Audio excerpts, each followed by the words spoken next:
ഗാന്ധിജിയെ ലോകം അറിഞ്ഞത് സിനിമയ്ക്ക് ശേഷമെന്ന് ഇന്ത്യൻ പ്രധാനമന്ത്രി നരേന്ദ്രമോദി. ലോകത്തിന് ഗാന്ധിയെ അറിയില്ലായിരുന്നു. റിച്ചർഡ് ആറ്റൻബറോയുടെ ഗാന്ധി സിനിമ 1982 ഇറങ്ങുന്നത് വരെ ലോകത്തിന് ഇന്ത്യൻ രാഷ്ട്രപതി മഹാത്മാഗാന്ധിയെ ലോകത്തിന് അറിയില്ലെന്നായിരുന്നു മോദിയുടെ പരാമർശം.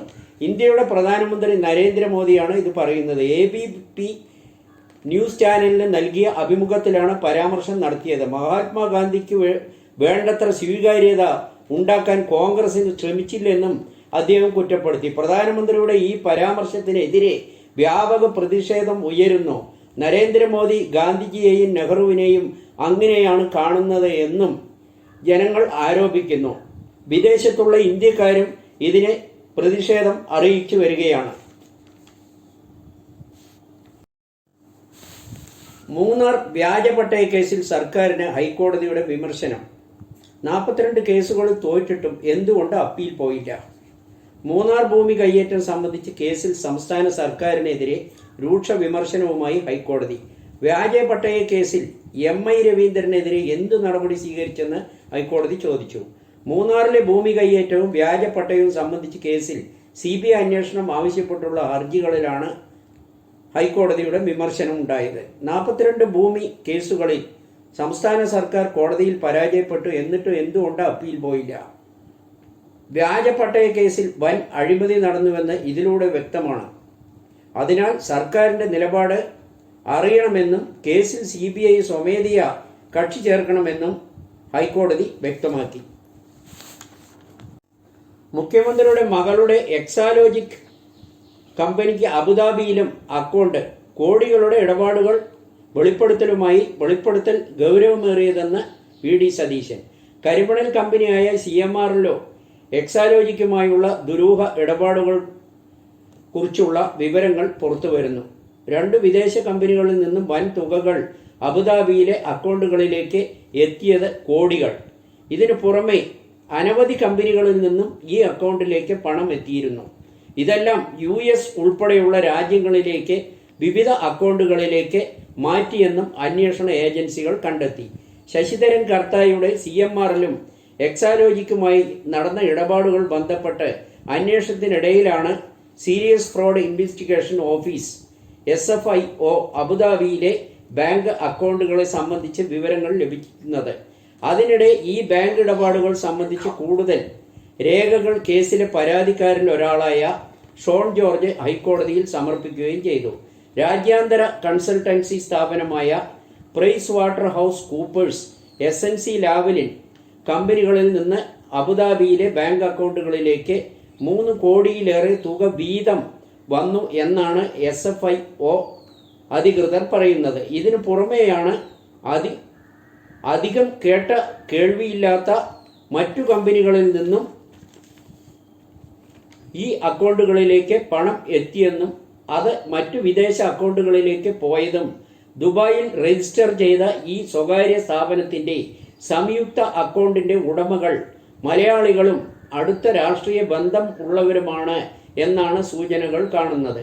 കിസ്ബി മസാല ബോണ്ടുമായി ബന്ധപ്പെട്ട നിലവിൽ ഹൈക്കോടതിയിലുള്ള കേസിൽ എൻഫോഴ്സ്മെന്റ് ഡയറക്ടറേറ്റ് ED നിലപാട് കർക്കശമാക്കുന്നതിന് പിന്നിലും ബാങ്ക് അക്കൗണ്ടിൽ പങ്കുണ്ടെന്നും സൂചനകൾ ഉണ്ട്.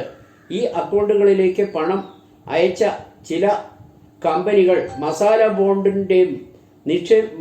ബോണ്ടിനും നിക്ഷേപിച്ചിട്ടുണ്ടോ എന്ന നിലയിലായിരുന്നു ED അന്വേഷണം. മസാല ബോണ്ടിൽ നിന്ന് ലഭിച്ച തുക ചിലവഴിച്ചതുമായി ബന്ധപ്പെട്ട മുൻ ധനമന്ത്രി തോമസ് ഐസക്കിനെ ഈ കേസിൽ ചോദ്യം ചെയ്യണമെന്ന് ED നിർബന്ധം പിടിക്കുന്നതിന് പിന്നിലും ഇതിൽ ദുരൂഹതയുണ്ട്. ഈ കേസ് ഹൈക്കോടതി പരിഗണിക്കുന്നുമുണ്ട്.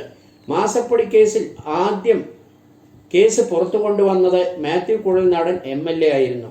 അതുമായി ബന്ധപ്പെട്ട അസംബ്ലിയിൽ നടത്തിയ ചോദ്യത്തിന് മുഖ്യമന്ത്രി പൊട്ടിത്തെറിക്കുകയായിരുന്നു. അതിനെ തുടർന്ന് SFIO തുടങ്ങിയ അന്വേഷണം വരുന്നു. എന്തൊക്കെ വിഭാഗങ്ങളും തെളിവുകളും വന്നാലും അതെല്ലാം നിസ്സാരമായി പ്രതിരോധിക്കാൻ CPM നേതാക്കൾക്ക് കഴിയും. ഒന്നും ഇവിടെ നടക്കില്ല എന്നു തന്നെയാണ് CPM നേതാക്കൾ വിശ്വസിക്കുന്നത്. കെജ്രിവാൾ ജൂൺ 2 തിഹാർ ജയിലിലേക്ക് മടങ്ങണം. മദ്യനയ കേസിലെ ഇടക്കാല ജാമ്യം 7 ദിവസം കൂടി നീട്ടണമെന്നാവശ്യപ്പെട്ട അരവിന്ദ് കെജ്രിവാൾ നൽകിയ അപേക്ഷ സുപ്രീം കോടതി രജിസ്ട്രി സ്വീകരിച്ചില്ല. സ്ഥിരം ജാമ്യത്തിന് വിചാരണ കോടതിയെ സമീപിക്കാൻ സുപ്രീം കോടതി നേരത്തെ തന്നെ നിർദ്ദേശിച്ചതിനാൽ അപേക്ഷ സ്വീകരിക്കാനില്ലെന്നും രജിസ്ട്രി വ്യക്തമാക്കി. വിചാരണ കോടതിയുടെ അനുകൂല ഉത്തരവ് ഇല്ലെങ്കിൽ അരവിന്ദ് കെജ്രിവാളിന് ജൂൺ 2 തിഹാർ ജയിലിലേക്ക് മടങ്ങേണ്ടി വരും. എന്തുകൊണ്ട് ഒരാഴ്ച മുമ്പ് അപേക്ഷ നൽകിയില്ല എന്ന് സുപ്രീം കോടതി ചോദിച്ചതിന് ഇന്നലെയാണ് മെഡിക്കൽ പരിശോധനയുടെ കാര്യം അറിഞ്ഞതെന്ന് കെജ്രിവാളിന്റെ അഭിഭാഷകൻ കോടതിയെ അറിയിച്ചെങ്കിലും ഫലമുണ്ടായില്ല. പ്രൈസ് വാട്ടർ കൂപ്പേഴ്സ് ലാബിൽ കമ്പനികളിൽ നിന്നും പണം കിട്ടിയോ എന്ന് പിണറായി വ്യക്തമാക്കണമെന്ന് പ്രതിപക്ഷ നേതാവ് വി.ഡി. സതീശൻ. മുഖ്യമന്ത്രിയുടെ മകൾക്കും മുഖ്യമന്ത്രിയുമായി ബന്ധപ്പെട്ട മറ്റൊരാൾക്കും വിദേശത്തുള്ള ജോയിന്റ് അക്കൗണ്ടിലേക്ക് PwC ലാവലിൻ ഉൾപ്പെടെയുള്ള കമ്പനികളിൽ നിന്ന് പണം വന്നെന്ന ആരോപണം ഞെട്ടിക്കുന്നതാണെന്ന് പ്രതിപക്ഷ നേതാവ് വി.ഡി. സതീശൻ. ഇങ്ങനെ ഒരു അക്കൗണ്ട് ഉണ്ടോ എന്നും കമ്പനികളിൽ നിന്ന് പണം വന്നിട്ടുണ്ടോ എന്നും മുഖ്യമന്ത്രി വ്യക്തമാക്കണമെന്ന് പ്രതിപക്ഷ നേതാവ് ആവശ്യപ്പെട്ടു. മുഖ്യമന്ത്രി ആ സ്ഥാനത്തിരിക്കാൻ യോഗ്യതയില്ല എന്നും മകളുടെയും അദ്ദേഹത്തുമായി ബന്ധപ്പെട്ട ആളുകളുടെയും പേരിലുള്ള ജോയിന്റ് അക്കൗണ്ടുകളിലേക്ക് പണം വന്നിട്ടുണ്ടെങ്കിൽ അത് അതീവ ഗുരുതരമായ കാര്യമാണെന്ന് വി.ഡി. സതീശൻ പറഞ്ഞു. ഇത് ശരിയാണോ എന്ന് പറയാനുള്ള ഉത്തരവാദിത്വം മുഖ്യമന്ത്രിക്കുണ്ട്.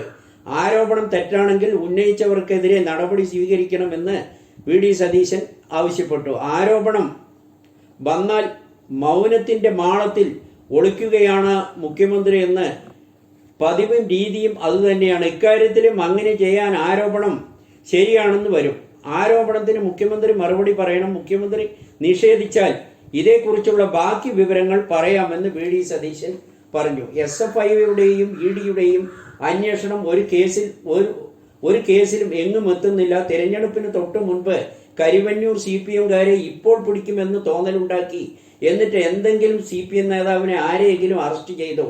BJP EDയെ ഉപയോഗിച്ച് തൃശ്ശൂരിലെ CPM നേതാക്കളെ വിരട്ടി തീർക്കുകയായിരുന്നു. വേറെ ചില സ്ഥലങ്ങളിൽ SFIO ഇപ്പോൾ വരുമെന്ന് പറഞ്ഞിട്ട് ഇതുവരെയും ഒരാളെ പോലും ചോദ്യം ചെയ്തിട്ടില്ലെന്നും വി.ഡി. സതീശൻ ചൂണ്ടിക്കാട്ടി. കെജ്രിവാളിനെ പോലും ജയിലിലാക്കിയിട്ടും കേരളത്തിൽ BJP CPM തമ്മിൽ സ്നേഹത്തിലാണ്. അവിശുദ്ധമായ ഒരു ബന്ധം സംഘപരിവാറും കേരളത്തിലെ CPM തമ്മിലുണ്ട്. ഇതിനു മുൻപുള്ള കേസുകളിലും വിവരം നൽകുന്ന എന്നാൽ കേന്ദ്ര ഏജൻസികൾ പെട്ടെന്ന് ഒരു ദിവസം അപ്രത്യക്ഷമായി എന്നും വി.ഡി. സതീശൻ പറഞ്ഞു.